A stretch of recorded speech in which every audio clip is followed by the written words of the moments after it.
What's going on, everybody? It is your boy Baddog back with another New York Giants video. As always, thank you for clicking on the video. Really do appreciate it. Do me a favor, hit the thumbs up because it helps out big time. Hit the subscribe button, ring the bell because, again, New York Giants content will be fast and furious. This offseason has been crazy ready. Let me first start off by saying, hey,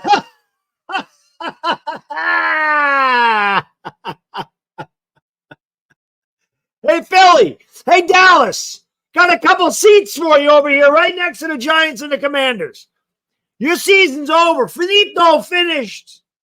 It's a good weekend for Giants fans. Very good weekend. I enjoyed it. I loved watching them get the break speed off them. You got to admit, I didn't see the Dallas one coming. That I did not see Green Bay putting up 48 points against Cowboys. And honestly say that. The Eagles, well, they suck. I mean, we knew it. We saw them quit against the Giants. We saw the Giants pretty much end their season. We saw it. We saw they wanted no part of the Giants. They quit. We beat them up. A lot of their players got hurt. They went into Tampa. They were beat up. They were wounded. We kicked the hell out of them. In essence, we ended their season, but Tampa Bay finished them off. And now I can really enjoy the playoffs. And I know a lot of other people can too. So good job for you guys. You played an extra week. Got a couple seats right next to you. Got to get with the Super Friends again because that was a lot of fun the last time. It should be even more fun this time. Anyway, I digress. This video is not about Philadelphia and Dallas because we have our own problems over here, supposedly, according to Pat Leonard. Now, you can take this article with a grain of salt, and I'm going to get into the article, and I'm sure a lot of you have already seen it, but I'm going to give you my thoughts anyway. There's a reason the guy's name is Pat the Rat, but there's always some truth to some of this stuff. Brian Daboll is obviously a raving lunatic, according to Pat Leonard. And I got this from Giants Wire that was written by Dan Benton. And pretty much this is what this article says.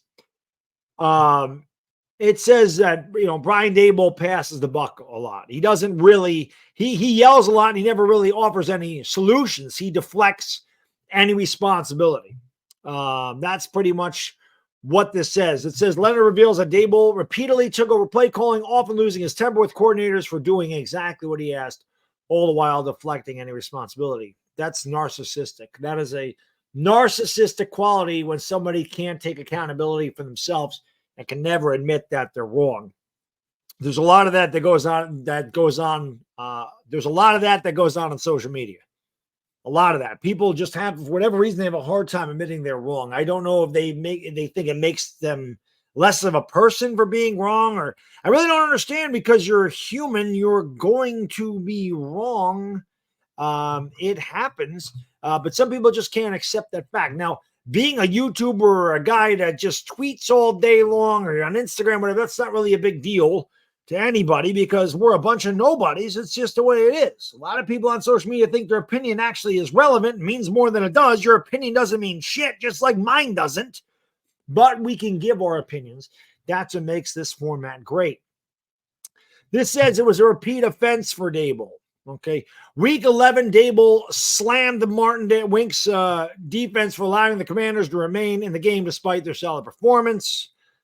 Supposedly, Wink said, "You're going to lose this game just like you lost the Jets game." Daboll griped in the headset, according to numerous sources in the building. And Daboll was blaming the Giants defense for the infamous 13-10 overtime loss against the Jets, in which the offense had -9 yards.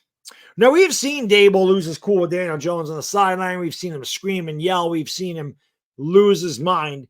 It's one thing in the heat of battle. I'm not going to really get mad at a coach for expressing his displeasure. As a matter of fact, a lot of times fans want to see that passion, that fire, that intensity from a coach. You want to see him care, but there is a point where you can go over the line. And if you start demeaning these guys or discrediting them or screaming at them on a consistent basis and constantly blaming them for things, you're not going to get the best performances out of these people. You know what I mean? There's only so many times you can scream at somebody before they stop listening. And when you constantly scream at somebody, it becomes less and less meaningful. It's just a fact. It's anything you do. If you overuse something or you wear something out, it loses its meaning. So if a coach is constantly screaming at you, eventually players, coaches, they're just going to tune the guy out. This says Daboll's sideline behavior was destructive in many coaches' opinions. His input was never proactive, always reactionary, and his outrage was rarely accompanied by a suggested solution. He has no composure. Then it says Shane started listening in. Shane was monitoring the dynamic in Washington after being alerted by several meaningful parties that Daboll's behavior and the dynamic were not constructive. Shane would stay on headsets for 4 games, the Commanders, Patriots, Packers, and Saints. It's amazing because they won 3 of those games.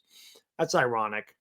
Before stepping back offline for the final 3. Well, obviously, whatever happened there, Shane must not have cared too much, or I would imagine Daboll would have lost his job. I would imagine. It says Daboll is demanding, taking play calling from Kafka, giving him to other assistants and giving them back at random. It says he's taking the play calls away from Kafka a lot. He's unpredictable.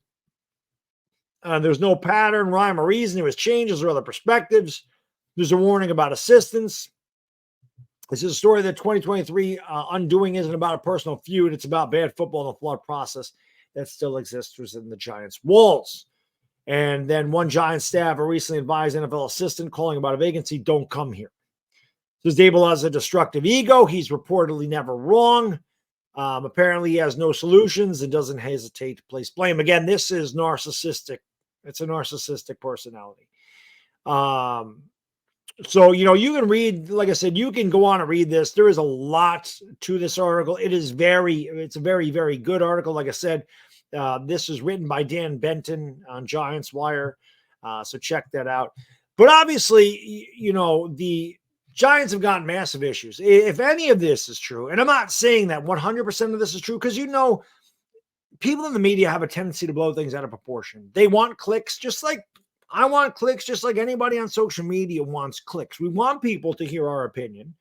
The best way to do that sometimes is by doing. Now, I'm not really going to ever come out and do a smear piece on somebody just to do it. I don't do that. Like I said, I just give you my opinion on situations. Sometimes I am very hard on players. I've been very hard on Daniel Jones. It just is what it is. I'm very hard on Brian Cashman. I was very hard on Joe Judge. It's just what it is. I'm not smearing them. I'm just not satisfied with their performance. And that's why fans boo, because they're not satisfied with the performance. But this goes deeper than just a poor performance. If Brian Daboll is really like this and people don't want to come work for him and these cause rifts in the locker room, you will never have a productive team if this is the type of thing that's going on. Now, I have a hard time understanding this because his first year here, now everything's better when you're winning, I'll admit that. Flaws don't really show up as much when you're finding ways to win games. Everybody's happy. That's why I always say winning builds culture. Nothing else builds culture like winning. You can have the nicest guys in the world, but if you're losing, the locker room's going to become contentious. It's the people, these guys don't like to lose. They're competitors. You don't get to that level without being a competitor your whole life. And you're on stage for millions of people to see, and it hurts your ego, and you don't want to sit there and get embarrassed. So, and you're in the public eye on a consistent basis. I mean, people are always paying attention to what you do. But this goes deeper than poor performances. Okay. But when things were good here, we hear none of this. None of this happened. Now, maybe because things were good, Daboll didn't act like this. We weren't great. We were 9-7-1. We got beat by the Eagles twice, got beat by the Cowboys twice. So they hadn't beat them. Daboll finally beat the Eagles in the last week of the season. He is 0-4 against the Cowboys, and we have not been close. But you didn't hear any of this. And you heard a lot of players saying they would love to play for Brian Daboll, including guys like Rob Gronkowski that said he would come out of retirement to play for Brian Daboll. So how much of this is true? How much of this is false or exaggerated? I mean, I'll never know. I'm not in that locker room. I'm not in the media. I don't have those credentials. Now, the next time I do a show with Patricia Traina and Chris, this might be something to ask Patty. She would know better than me. She works in that facility. She sees things. She hears things. she would know. She wouldn't know everything, but she would know more than the common person, like me, just a fan that has nothing to do with the organization. But it doesn't paint Daboll in a positive light whatsoever.